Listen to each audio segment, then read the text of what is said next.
Hi everyone, my name is Maribel. I'm a counselor here at Merced Adult School, and today I want to talk to you about understanding the junior college. It's like Junior College 101.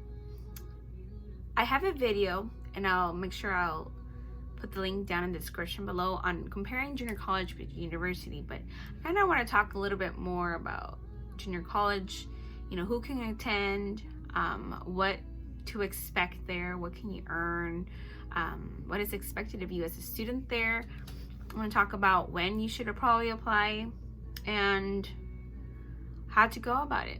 Just briefly, I attended junior college, Minnesota Junior College for 4 years, and then I also currently been working there as a counselor, part-time counselor for almost 5 years now. So actually 4 or 5 years, around there. So I know college can be a scary thought for some people. You might think it's too expensive, it's only for smart people, but really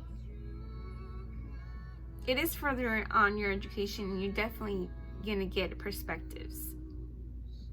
You get to meet different types of people of different backgrounds, so it's definitely a plus to continue your education after you're done in high school.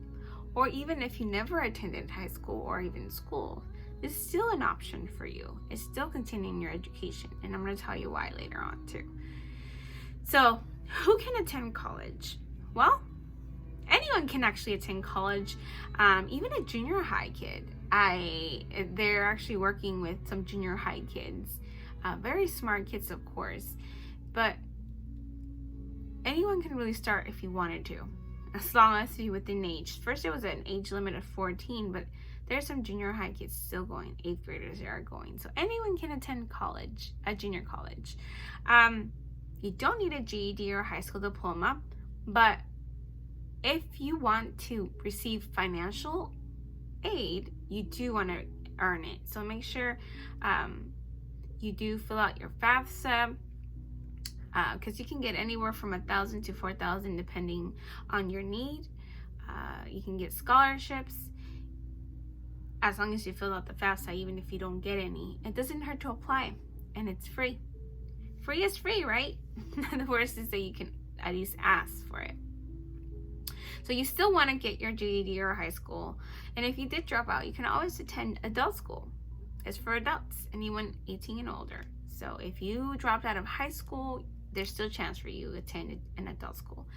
There's adult schools everywhere, so make sure you go. I personally work at Merced Adult School. So right now, if you're an adult, of course, if you're an adult and never attended college, you're a resident or a citizen, and you're actually full-time, and I'll explain what that means, you can actually attend for 2 years and free. They want you to be done in 2 years, of course, and you have to be full-time, but you can still attend for free. This is for anyone who's never attended college. They're a citizen or a resident, and you're going to be at least, there full-time, meaning taking as many classes as you can, within reason, of course.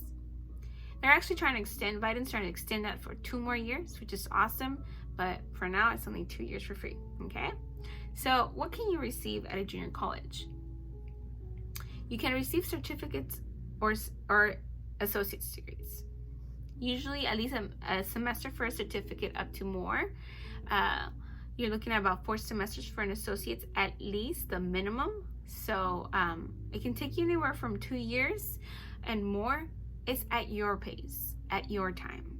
There's people who are working full-time and can take 1 or 2 classes at a time. There's people who could be full-time student and full-time working and do this, and that depends on you. Everyone's different.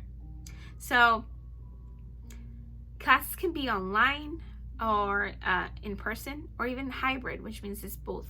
Some of it in class, you can come in class sometimes, and then most of it is online. So you can do both, and that's what it's really flexible. They have flexible schedules.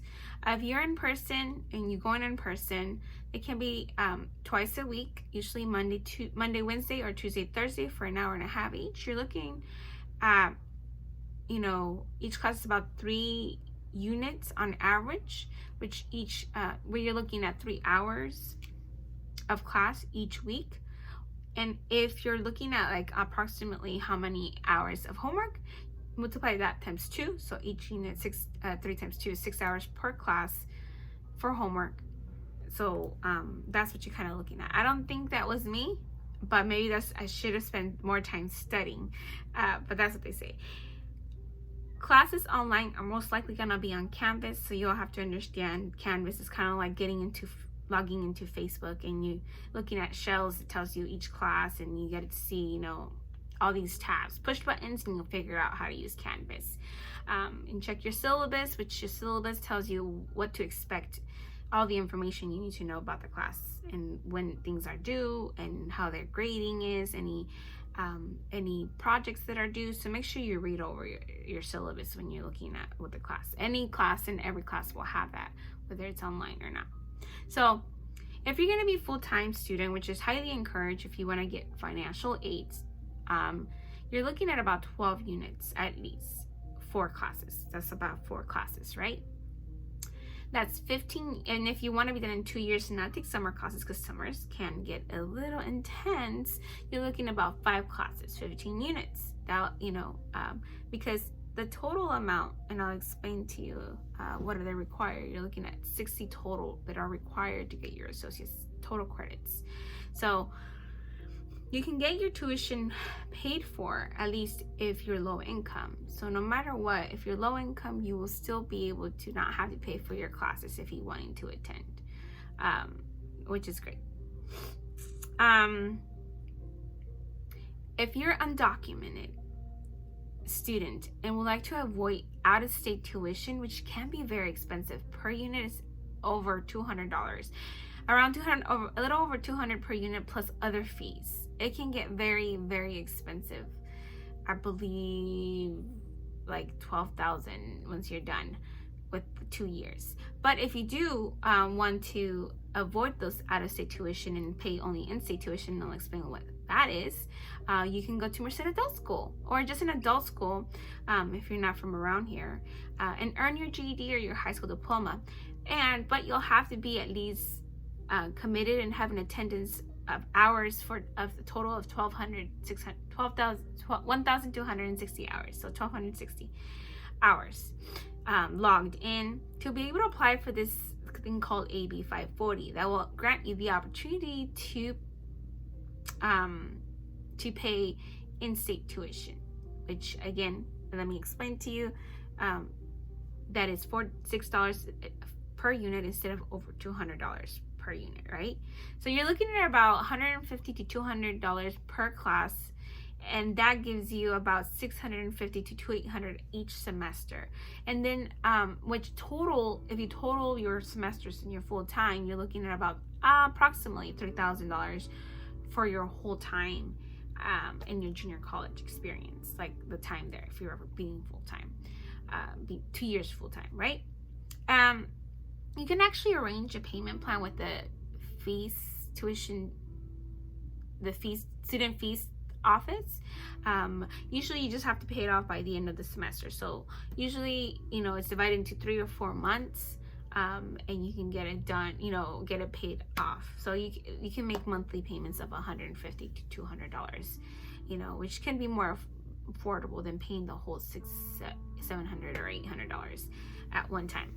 So like I said, you are required to 60 credits total to be able to transfer as a junior to a university, right? Or you just earn your associate's degree. That's what you're required, 60 credits to graduate or to transfer. And like I mentioned, each class is on average 3 units. So you're looking at about 20 classes to complete your associate's degree. These classes will come from your required classes, from your major, as well as general classes. So I did mention, or these are like the general classes. There's different categories that you'll need to take. There's classes like your speech, English. You're looking at critical thinking class. You're looking at physical science like geology, geography, life science like biology, mathematics like stats or pre-calculus or other areas. Arts, you're looking at anything art, drama. When art, you gotta appreciate the arts, right? Humanities, A lot of people take history classes in their or a foreign language. And then you have a social science like psychology, sociology, child development, and stuff like that. And then last but not least, your area E, which is long line understanding. That's like anything like health, guidance, college. There's more, but you will just pick 1 or 2 classes from each section. And that's your general classes, and everyone has to take those, okay? And then, which reminds me, I don't know where I put that in there. So, and then your major classes. So usually in your major classes, you're looking at, like I said, half of them, about 10 classes. 1, 2, 3, 4, 5, 6, 7, 8, 9. 10 classes in your major and about 10 classes in your general. And it can, you know, sometimes a little bit more than the other area. So that's what you're looking at. This is going to be your Bible. These can be found in your catalog. So there'll be the general breadth requirements for if you're going to a CSU. There's one for UC, which is actually it's less than CSU's required. And then your major will require some classes. So make sure you look at your catalog. It's your Bible to tell you what classes you'll need. But you can check in with the counselor at the college as well, or your transition counselor, right? There is lots of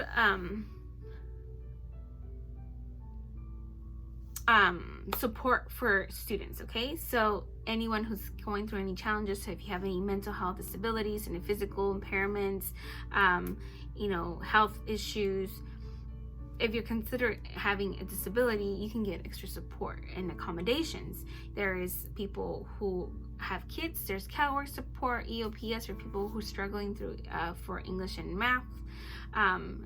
And just anyone just struggling in general with anything, there's a lot of support.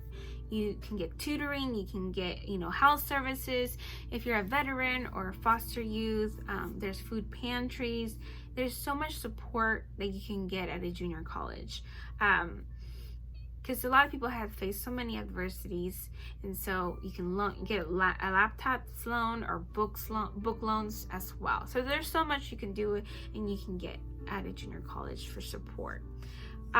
So when do you want to apply? Now it's important to understand what the process is right now. So take a tour of the campus if possible.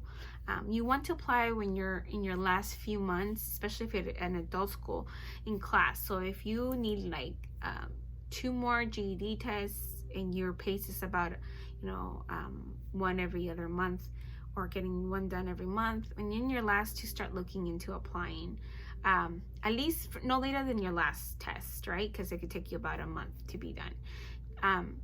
If you're in your last 20 credits in high school diploma, that's a good time. Again, this I'm referring to adult school students. Usually there are 3 semesters for JC. So there's main semesters like the fall and spring, and then summer, it's optional, but you can still do it if you want to get a head start. So each semester is about 18 weeks, which is about 4 months. So that's what we're looking at a semester. In the summer, it's 6 weeks. It's a fast pace, 9 hours a week instead of 3. So it's pretty fast. Some people choose not to do that, or they're working too much, so they can't really do that. So you can register. What I would encourage is to either register for classes 3 months before classes start, and you can actually also register even right before classes start. It's just you might just not get your preferred classes. So the reason why you want to register early and apply early is because you'll want to get prior registration. I'll explain to you how that's going to work and the why you want to get prior registration. You want to get prior registration because you want to be able to choose the classes that you want. Choose the classes that you prefer, the schedule that you prefer. Sometimes you might miss out if you didn't get prior registration. And I'll explain to you how you will be able to do that. So how can you do that? Well, in order to apply, you want to make sure you have an email account and a phone number, right? Because then we're going to ask you for that to make sure verify a lot of things. So you can get these for free. You can talk to your counselor, transition specialist, or you can actually talk to any case manager if you're working through some, community services provider. If you have a social worker or anything like that, they can help you get all this for free. You want to talk to either of them. So you can talk to me if you come to school here. Make sure you attend a workshop or meet with me if you're here to go over these registration steps. Again, it's important to get these steps done. I mean, even if you don't get them done right away, it's important to get them done, because it's going to help you get the preferred classes and don't get the leftover classes. So you want to fill out an application. You want to fill out, do the orientation online, which take you anywhere from 2 to 3 hours, maybe more, depending on how slow you read. There's like 6 modules in there. You do a placement questionnaire. It just tells you for your English and math placement. Shouldn't take more than 5 minutes. You want to plan your first semester of classes with a counselor from college or with me, because I can still work with you, and register officially by clicking the register now button. These are all important steps. Shouldn't take you more than 2-3 days if you work on it, getting all done if you're on it. What I recommend is you can try it for 2 weeks when school starts, classes start, and you can drop if it's just too much. Let's say it's like something happened, life happened, you got a job and you're not full-time and you can't attend to those specific classes. I wouldn't encourage you to drop, but still can try to continue. But if you want to, if you're scared and it just doesn't work out, you're just not ready, you do have those 2 weeks, kind of like a two free week trial, to see if you like it, if it's gonna work for you. And I always tell people, maybe take 5 classes, but if it's too much, take 1 out. So it's always good to have 2 more than you need, just in case.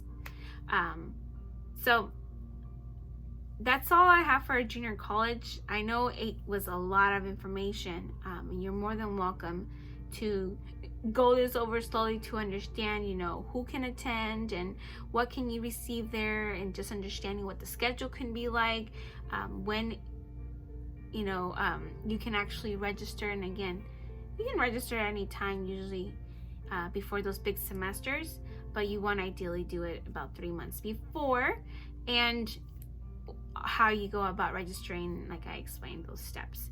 And if you have any questions, you can always call me if you're from Merced Adult School, and if you're not, just talk to your counselor or a local social worker, case manager that can help you, get you connected to education that can be for free.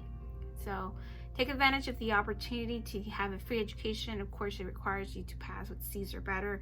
Not everyone can just, do school, but, definitely it will open up a lot of doors for you guys to continue your education after you're done with high school or with an adult school, getting your GED.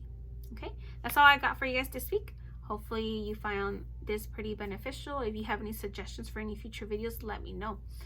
But until next time, if you haven't liked this video, go hit the like button, and if you haven't subscribed, please. I have over 60 now. It's exciting. Okay, have a good day. Bye.